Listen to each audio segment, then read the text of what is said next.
The first time I set foot in Jollibee, I thought I'd landed a dream job. The restaurant stood as a beacon of success, perched at the heart of the city's bustling downtown, its bright red signage gleaming in the night. The rumor mill painted it as a culinary paradise, a place where customers reveled in the sweet harmony of crispy chicken and peach mango pies.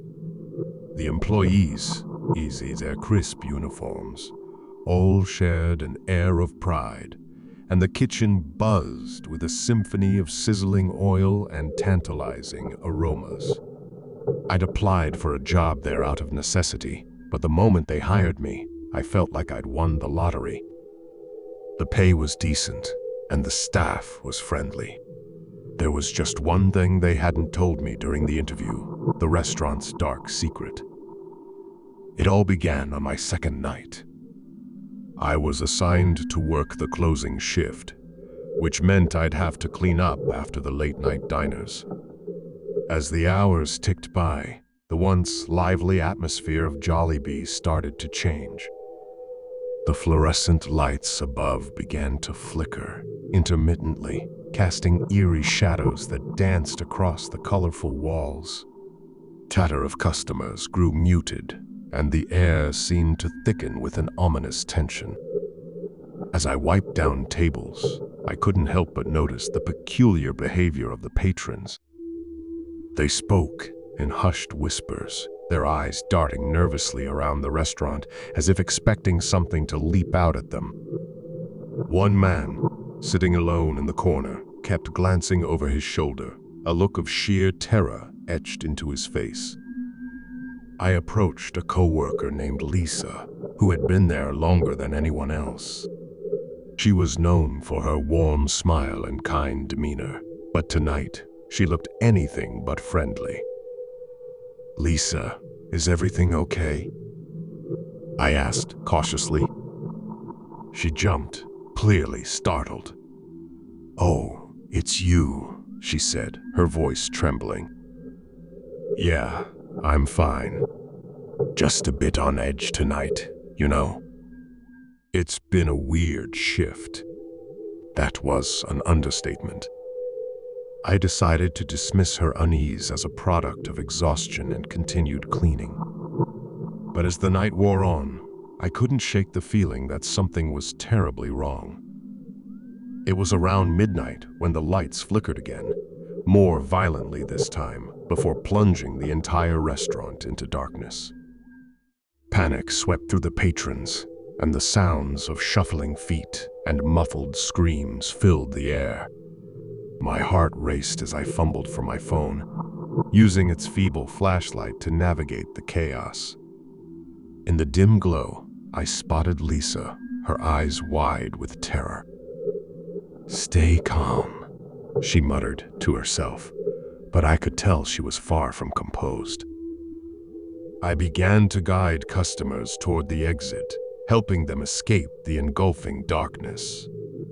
As the last of the diners made their way out, Lisa and I were left alone in the black void, our trembling flashlights illuminating nothing but our fear.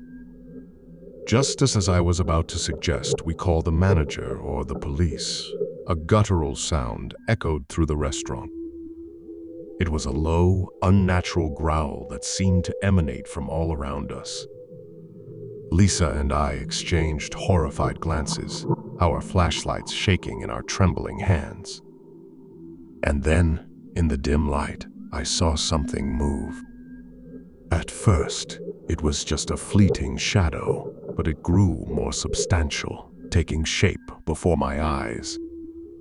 It was like a figure, tall and menacing, with long, bony fingers reaching out toward us. "Lisa, do you see that?"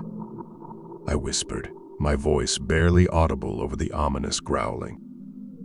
She nodded, her face drained of color. "We need to get out of here, now."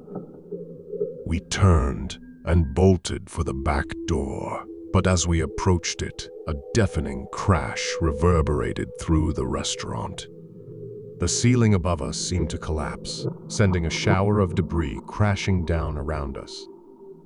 I shielded my head with my arms as chunks of plaster and wood rained down, and then, just as suddenly as it had started, the noise ceased. Cautiously, we looked up to see the restaurant had returned to its previous state. The lights were back on, the customers were chatting and laughing, and everything seemed as it should be. Everything, that is, except for the massive pile of rubble that now blocked our path to the back door. Lisa and I exchanged horrified glances once more, realizing that we were trapped. There was no way out. We spent the rest of the night in a state of shock, pretending to work as we watched the clock inch toward morning.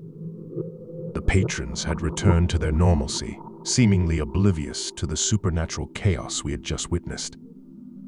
I wanted to scream, to run, but I couldn't bring myself to leave Lisa alone. As dawn broke, the manager arrived to open the restaurant for the day. He found us both in a state of exhaustion and confusion, unable to explain what had happened. He dismissed our account as fatigue-induced hallucinations and ordered us to go home. That night, I couldn't sleep.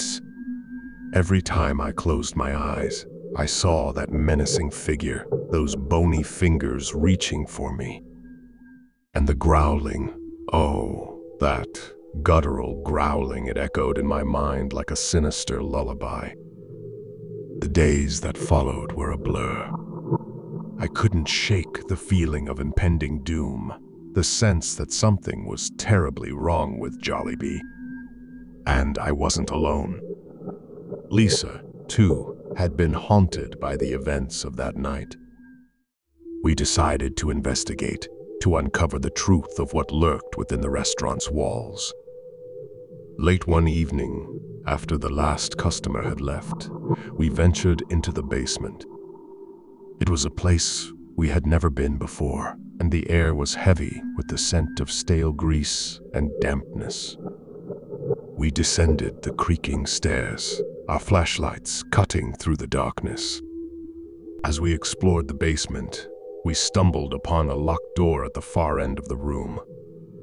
It was old and rusted, and it bore a heavy padlock. The moment I laid eyes on it, I knew that whatever secrets lay hidden behind that door were the source of the restaurant's malevolence. We managed to break the padlock with a crowbar we found nearby and cautiously entered the room. It was a small, windowless space filled with stacks of old yellowed newspapers. Dusty and forgotten, the papers were dated back decades. And as we read the headlines, our blood ran cold. The articles chronicled a series of unsolved disappearances in the city, each victim last seen at Jollibee. The stories were chilling, detailing the eerie circumstances of each disappearance: the flickering lights, the growling, and the sudden, inexplicable collapses of the restaurant's interior. The names of the missing included former employees, customers, and even a few police officers who had been investigating the cases. Lisa and I were paralyzed with fear as we realized the horrifying truth. Jollibee had a dark history, one that had been concealed for years. It seemed the restaurant had become a malevolent entity, claiming the lives of those who dared to uncover its secrets. We knew we had to escape, to leave this cursed place behind. But as we turned to make our exit, the door slammed shut with a deafening crash. We were trapped once again, this time in the basement with no way out. The growling started, louder and more menacing than ever before. It seemed to come from the very walls themselves, as if the restaurant itself were alive with malevolence. Lisa and I huddled in a corner, our flashlights shaking in our trembling hands. And then, from the darkness, the figure emerged once more. It loomed over us, us, long, bony fingers reaching out, and in that moment, I knew we were doomed. The next thing I remember was waking up outside the restaurant, the morning sun blinding me. Lisa was beside me, equally disoriented. We were battered and bruised, but somehow we had survived. We never spoke of what had happened in that basement, and we never returned to Jollibee.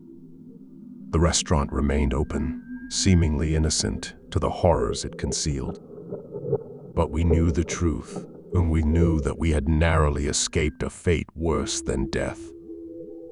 To this day, I can't pass by a Jollibee without feeling a shiver run down my spine.